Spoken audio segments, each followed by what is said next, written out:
Simple Church, making discipleship plans that work. Let me introduce you to an exciting new concept called Simple Church. What does this concept mean? Where did it originate? Well, first, consider that there is a lot of activity at most churches. At my church, for example, we have a nursery ministry, Bible study on Wednesdays, the Timothy Training and Development Center, which is community outreach, a men's ministry. We do VBS in the summertime. We have a children's choir, church prayer meeting on Tuesdays, Lambda, which is a ministry and leadership development conference. We do missions. We have a dance ministry, a women's ministry, a choir, audio and video and other support ministries, and a Sunday school, just to name a few. Like most of you, I'm involved in more than one of these. And after a while, I was feeling a little worn out and wondered about the progress being made from all this effort. So I contacted the man who I knew would give me good advice, Pastor Joseph Henderson. We scheduled a meeting at a comfortable location, the Waffle House. Being an avid reader, Pastor suggested that I read Simple Church, the subtitle of which is Returning to God's Process for Making Disciples. So it seems like the cover of this book is saying that the discipleship process should be simple. Sounds good, but you know the danger with books. Either they're interesting and informative, or they're shallow and sleep-inducing. I decided to give it a try, and it turned out to be awesome. Let me explain. The book begins by highlighting the simple revolution that's all around us. Take the internet, for example. Google receives 75% of all web searches, and look how simple their homepage is. Basically a white page with the word Google across the top, and then there's a search bar in the middle where you type in your search terms, and then two buttons.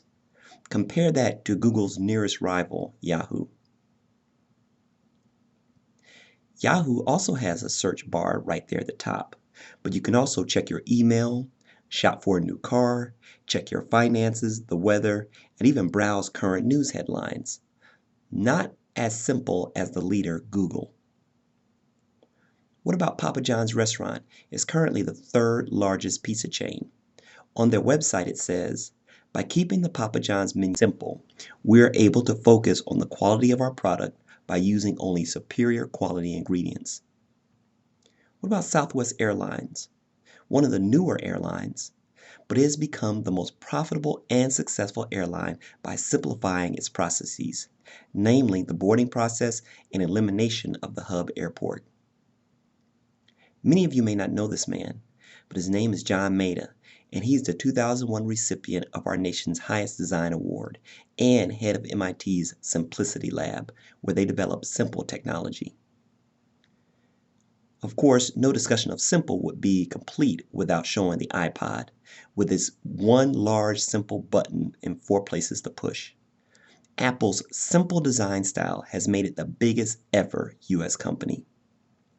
So, it seems that simplicity may have been a key to our most vibrant businesses. But the authors wondered, is there a similar relationship between church vitality and simplicity? Or in other words, is a simple church a more vibrant church? And is a complex church a struggling church? Consider that vibrant churches are defined in the book as those that grow 5% per year for at least 3 years in a row. So looking at worship service attendance growth, in year 1, if there are 100 members attending, in year 2, there would be 105 attending, and in year 3, there'd be a little over 110 persons attending.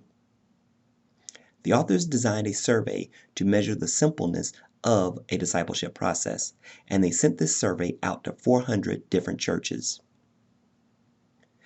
The survey results showed that vibrant churches were much more likely to have a simple discipleship process. How much more likely? Well, actually, the probability was 99.9% that a vibrant church would have a simple discipleship process. What does a simple discipleship process look like? Well, many of the churches that were surveyed were featured in the book, and I'm going to go through 3 of those examples here. Meet a simple church named Ebenezer. It has a simple purpose: to love God, to love others, and to serve the world. And it also has a simple process. Step 1, love God. Step 2, love others. And step 3, serve the world. Isn't that simple? Ebenezer's purpose and its process are one and the same. But how is their process translated into action? Well, first, members attend a worship service once per week to learn how to fall more in love with God. 2, members are encouraged to join a small group to learn to love others. And finally, 3, members join a ministry to learn how to serve the world. So a 3-step process involving worship service, small groups, and ministry. How about another example? Meet Simple Church Immanuel. Immanuel's process is to create disciples that connect with God and other Christians, grow in their faith, and serve in the kingdom. That's the process. How is it done? Well, step 1, worship services bring people into a relationship with God and other Christians. Step 2, persons are encouraged to plug into an adult Bible fellowship. And step 3, after Bible fellowship, persons are encouraged to join a small serving team where they can grow in intimacy with other believers. So again, a 3-step process: worship services, Bible fellowship, and serving teams. 3 steps of increasing commitment and increased intimacy. Now, how about our final example? Meet Simple Church North Point. Their process is from foyer to kitchen and is modeled on the floor plan for a house. In the foyer, that's where worship service and baptisms are held, and where new members and visitors are usually located. Living room, where people connect relationally. These are activities that meet a few times a year for getting people to know each other. In step 3, the kitchen, people meet in small groups for Bible study and deeper fellowship. So in a way, North Point's process is modeled in a similar way that you receive people at your home. People that are just stopping by, you don't know, perhaps they're taking a survey. They don't make it past the foyer. They're new. However, friends of yours will congregate in the living room, and close friends and family members will often find themselves in the kitchen where deeper conversations are held. In a nutshell, there are 4 key advantages to the simple church process over the traditional or complicated one. First, clarity. Members understand not just the purpose of the church, but how the purpose is attained, and that's the process. Movement. Progress is measured not by membership growth, but by the number of persons moving through the process steps. 3, alignment. Ministries do not have their own mission, but they plug into the stated discipleship process. And 4, focus. Ministries and activities are added or eliminated not according to the desires of the members, but to support the process.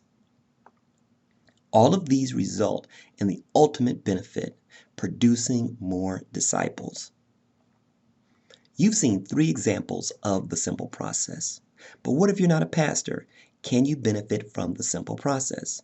I wondered this, but then the book reminded me that most of us are either members of a ministry or we're leaders of a ministry, and we can apply the simple process there. As a Sunday school superintendent, I decided to apply the principles of Simple Church to the Sunday school. First, I had to answer the question, what do I want to see in disciples who come out of Sunday school? Well, I would want to see them growing and maturing in the faith.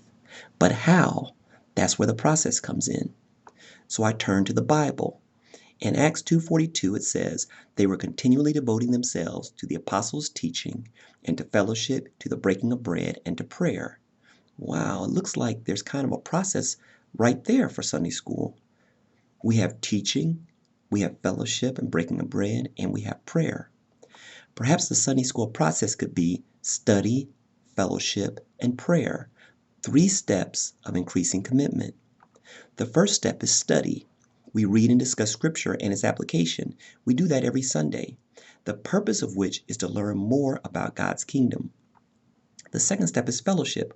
We come together before Sunday school and outside of church a few times a year, the purpose of which is to get to know one another better. And finally, the third step is prayer. We infuse prayer into our curriculum, and we encourage corporate prayer outside of Sunday school, the purpose of which is to serve others and to help ourselves. How will the 4 key advantages of Simple Church apply to the Sunday school process? Well, for clarity, we'll talk about the process with all Sunday school attendees, and we write it on our documents. Something as simple as a Sunday school attendance sheet would have at the top, study, fellowship, and prayer. Movement, we measure the percentage of people attending fellowship and prayer opportunities and the growth in these percentages over time. Alignment, we make sure all classes and teachers know our process.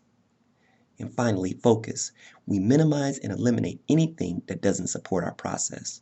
Now, for a ministry like the Sunday school that's smaller, there may not be anything to eliminate. However, what would be more important here is that we don't add something that doesn't support our process.